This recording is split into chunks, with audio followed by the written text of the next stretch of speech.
olha o lookito que eu arranjei para hoje. Olha, eu estou fazendo 8 meses em Lisboa. Vocês que estão acompanhando esse projeto e acompanharam os outros projetos sabem o quanto isso é importante para mim. E cara, eu recebi a proposta para trabalhar aqui dia 28 de fevereiro. Eu cheguei aqui início de abril. Eu tive 30 dias para vender tudo que eu tinha, liberar o apartamento, devolver muita coisa que eu tinha também, doar, levar as coisas que eu queria manter para casa da minha mãe. Lembrando que eu estava em São Paulo, minha mãe mora no Rio. Toda a minha mudança de país foi feita em um mês. E além de cuidar, de entregar, né, apartamento e resolver todas as minhas coisas e tudo mais, eu ainda tinha que arranjar lugar para ficar aqui em Lisboa. E eu consegui ficar num Airbnb com mais 8 pessoas até achar esse quarto. Tive que correr atrás de manifestação de interesse, de documentação, papelada, burocracias. E nem vou mencionar a parte de saúde, que foi uma montanha russa desde o dia 1 que eu cheguei aqui. E para uma pessoa que ficava gripada ou gripadinha uma vez a cada 3 anos, vocês imaginam a dificuldade que é ter N questões para resolver nesses últimos meses. Nossa, não foi fácil, gente. E eu alugo um quarto, não é um apartamento. Então, às vezes eu não tô sozinha, não dá pra gravar, não tem tanta facilidade, assim, questão de privacidade pra não atrapalhar e etc. E além disso, qualquer coisa que envolva leitura, obviamente eu tô trabalhando numa editora, então eu tive que priorizar os livros da editora, né? No início de trabalho, eu tinha que entender muita coisa.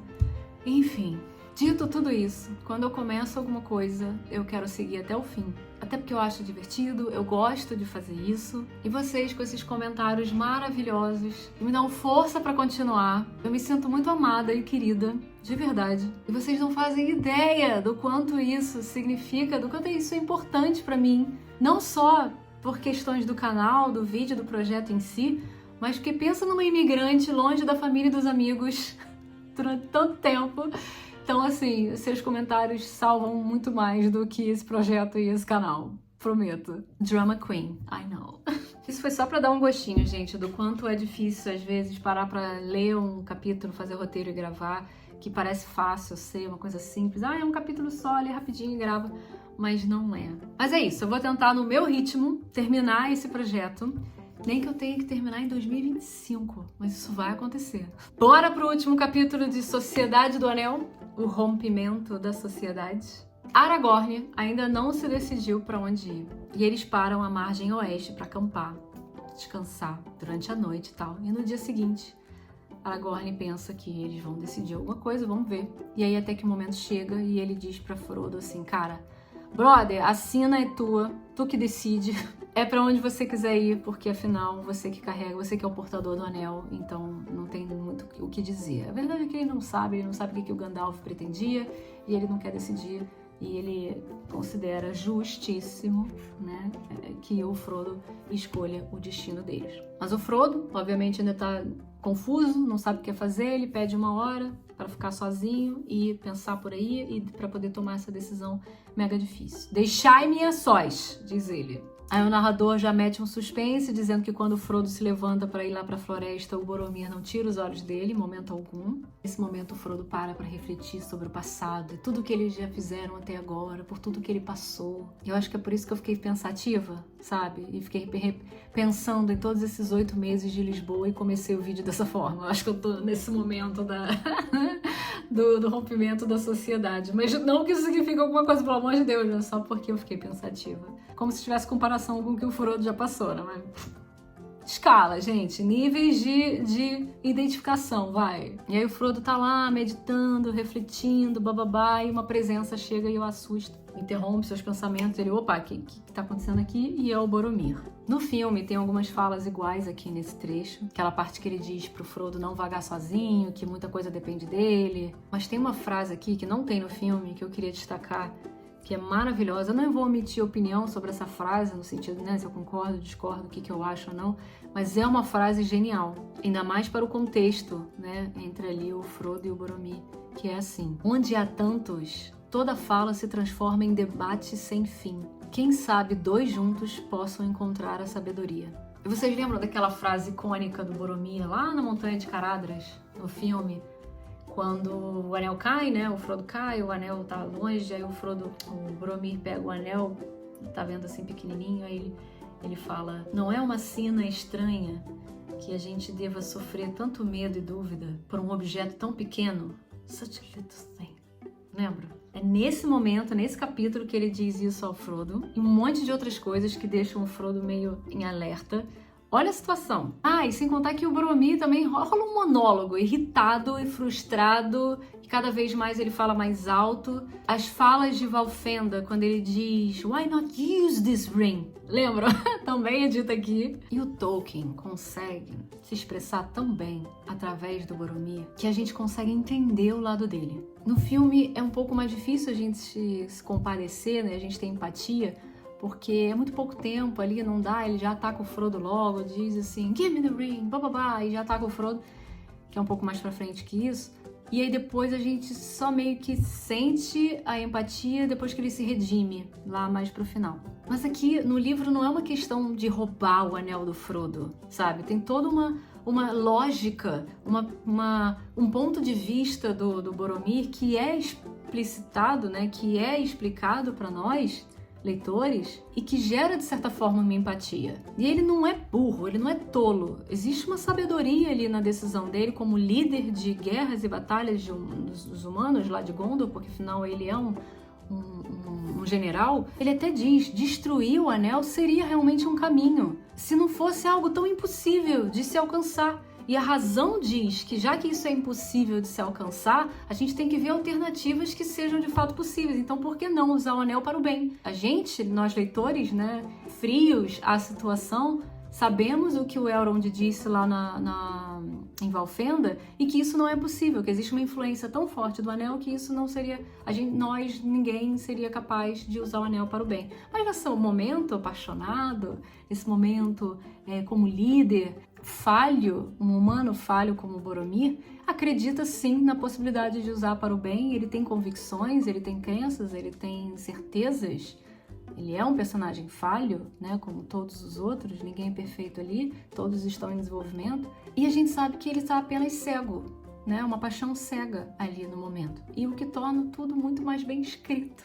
E a influência do anel foi tão forte que o Boromir acaba explodindo. Acontece parte um pouco parecido do que aconteceu no filme. Ele meio que ataca o Frodo, né, para pegar o anel. O Frodo é obrigado a colocar o anel para desaparecer e foge. E é uma cena difícil, é uma cena triste, porque nesse momento, gente, o que a gente pensa como leitor?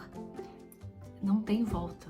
Aqui é um rompimento já da sociedade e não tem como simplesmente o Boromir, como acontece, né? Ele cai, bate a cabeça e tal, e ele meio que acorda desse transe e vê que fez merda, né? E fala, desculpa, bababá, mas o Frodo nem escuta porque ele já tá correndo. Mas ali já existiu essa quebra, não tem como pedir desculpas, voltar atrás e ficar tudo bem. O narrador jamais faria isso. Se ele fizesse, perdia a força da cena. Então tem que seguir em frente a partir daí. A dor dessa quebra é real e ela precisa ser mantida. E isso também ajuda, nesse momento, o Frodo a entender a influência do anel nos outros e a tomar uma decisão, que ele vai tomar logo mais, de que ele precisa estar sozinho para essa jornada, para continuar a jornada. Uma coisa legal aqui é que no filme, nesse momento que ele bota o anel, tá, ele vai perceber algumas coisas, mas que no filme a gente foi diluindo a força do olho de Sauron ao longo das cenas, porque o Frodo bota o anel várias vezes, né? E todas as vezes que ele bota o anel, a gente vê aquelas coisas meio blur, as sombras, o olho do Sauron aparecendo, the void, a voz e tudo mais, então dilui esse impacto. No livro não tem isso, né? A gente só vai ter um sabor de algo parecido com isso agora, nesse capítulo. Que aí sim é descrito que o Frodo sente que é como se o olho do Sauron estivesse perseguindo o Frodo, estivesse de todas as formas procurando pelo Hobbit, e a gente consegue entender o desespero dele em querer se esconder, o medo que tá rolando. No topo do morro, né, do lugar lá de visão de Amon-Hen, onde o Frodo tá agora com o anel, ele vê um monte de coisa, né, um monte de área. O narrador descreve as terras, o que o inimigo tá fazendo em cada uma, fumaça nas fronteiras de Lórien, as sombras em Moria, bababá, um monte de coisa. Quase que uma visão privilegiada do que tá acontecendo em volta. E cara, sem sacanagem, qualquer um teria deitado nesse momento em posição fetal, chorado e ficado ali parado com aquele medo congelante até morrer. Não teria se levantado e feito mais nada. Imagina, cara, o cagaço de passar por isso e ainda ter coragem, ainda ter força pra tirar o anel, que, né, se ele não tivesse tirado o anel naquele momento, acho que o olho teria encontrado, teria acontecido alguma coisa, a gente não sabe, mas é o que o narrador deixa claro. E não só a força pra tirar o anel, mas continuar a missão. Maluco, mais culhão que esse maluco ninguém tem. E ele ainda resolve seguir viagem sozinho.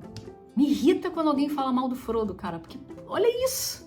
O mais engraçado é o corte do narrador nessa parte, da perspectiva do Frodo, e volta para ponto de vista da comitiva, né? E eles discutindo o destino, o que eles poderiam fazer, o que o Frodo gostaria de fazer, e ninguém chega nem perto. O Sam é o único que consegue ler de verdade seu mestre e diz exatamente o que aconteceria, né? Quando o Frodo voltasse, eles saberiam que é isso que aconteceria. Só que pro leitor já aconteceu, a gente acabou de ver acontecer. E aí torna o Sam o mais sábio de todos em relação ao Frodo, sabe? Mas o engraçado aqui é o timing, porque se não fosse esse timing, a graça não teria tanta graça, sabe? E quando eles estão conversando sobre isso, que eles sentem a falta tanto do Frodo tá demorando e do Boromir, que não tá lá, chega uma hora que o Boromir volta e explica, né? É claro que ele não fala o que aconteceu, mas ele fala em parte o que aconteceu.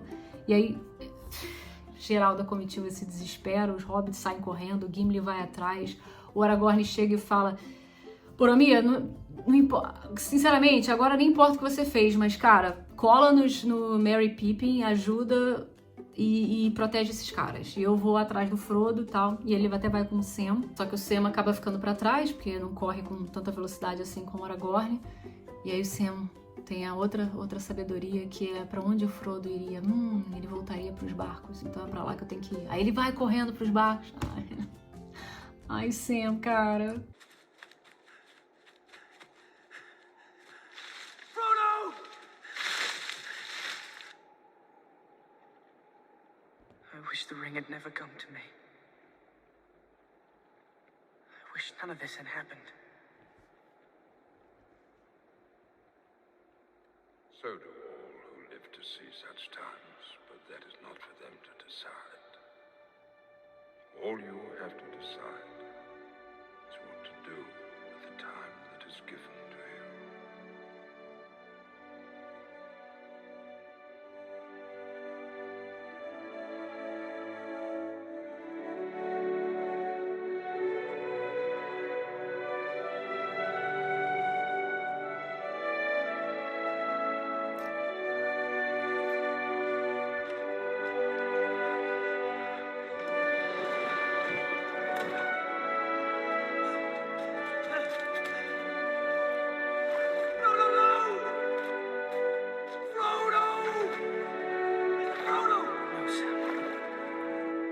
Essa cena é de fazer chorar o maior dos psicopatas. Gente, eu já chorava antes do filme. Depois, então, com aquela trilha sonora e o Sam correndo em direção ao rio, se jogando, se afogando, sendo salvo pelo Frodo. Aquela coisa de, tô indo pra Mordor, bababá, I know, and I'm coming with you.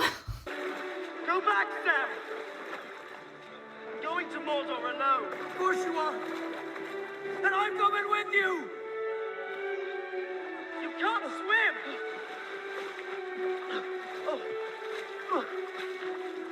Sam!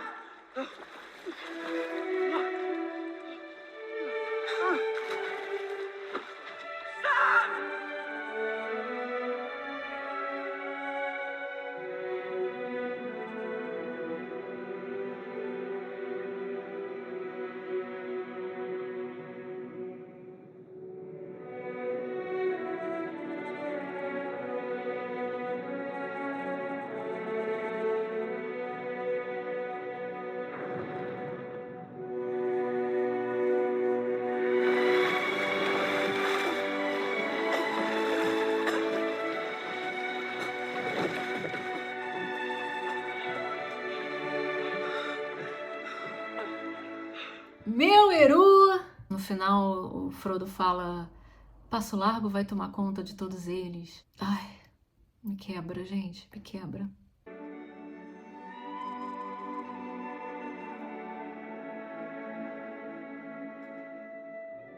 É importante reforçar aqui, galera, que embora tenha esse momento emocionante e um toque de esperança, porque o Frodo não tá mais tão só nessa próxima etapa da jornada, tem também um quê de derrotismo e sensação de missão impossível, sabe? Quando diz que ao vir com ele, o Sam está assinando a própria morte e que eles talvez nunca mais vejam ninguém da sociedade outra vez. Dá pra ver que ele sente que é um caminho só de ida. E esse tom dita o sentimento do leitor ao terminar o livro. E faz também com que a gente queira urgentemente ler o próximo para ser surpreendido e convencido do contrário. A gente quer ser convencido de que estamos errados. Lembram do Robert McKee, dos vídeos do Story? Nós somos influenciados a pensar que o herói não tem saída, que é impossível o herói vencer depois de tudo isso. E o que nós queremos?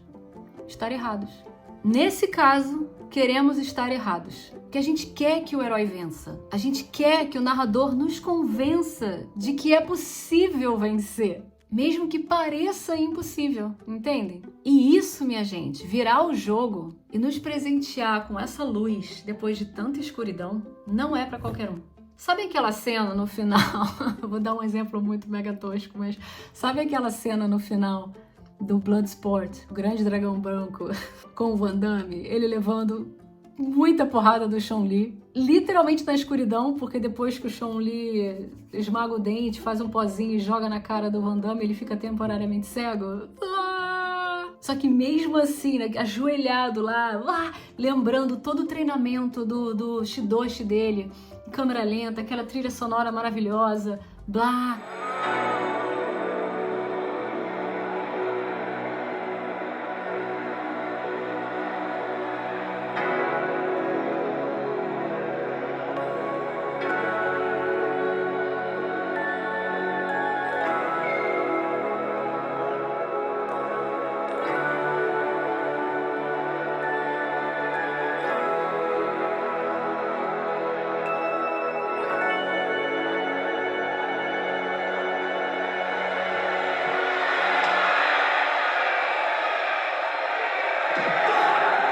O cara vai e vence a luta.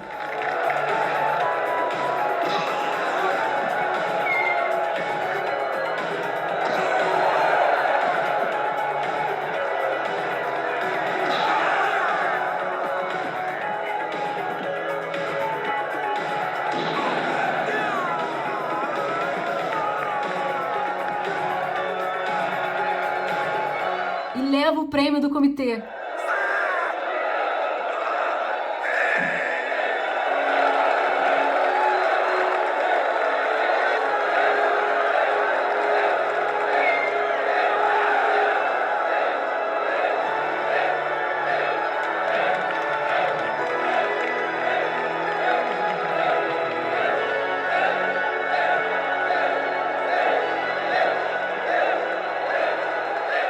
Sensação de emoção que a gente sente no final da luta, depois que o herói vence, é quando a gente é convencido de que tal vitória era possível. E a gente consegue isso na escrita quando a preparação e a antecipação foram bem construídas e há verossimilhança suficiente. And that, my friends, it's how it's done. Antes de terminar o vídeo e terminar aqui Sociedade do Anel, só para mostrar que nessa edição, nas últimas páginas, temos uma nota sobre as inscrições em Tengwar e em runas, passagem dessas versões em português, além das músicas e dos poemas em inglês no original, que no livro está traduzido, né? E aqui no final você consegue ver as versões em inglês. E por último, uma nota sobre as ilustrações, que vocês podem ver o Tolkien mesmo que fez, ele queimou e borrou as páginas para ficar igual à descrição dele no livro, lá em Moria.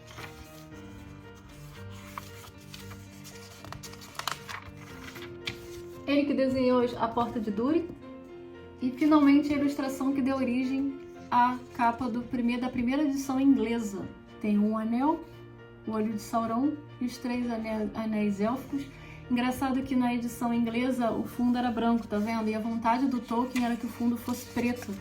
E aí a edição brasileira, essa aqui, em homenagem à real vontade do autor, eles fizeram ela preta. E é melhor mesmo que a gente pode ver as cores de Narya da gema vermelha, o anel Nenya, que é da Galadriel, de gema branca, e o anel de gema azul, que é o Vilya. Linda, né? E aí aqui na última nota sobre a ilustração da quarta capa, que também é um desenho do Tolkien, é o portão oeste de Moria visto de longe, que é essa aqui. E até dá pra ver, ó, o tentáculozinho do vigia na água. Com isso, finalizamos os vídeos sobre Sociedade do Anel. Obrigada a todos que viveram essa jornada comigo até aqui. E apesar desse tom de despedida, gente, não acabou. Bora ler o segundo, bora ler as duas torres, ok? Vejo vocês em breve. Namari.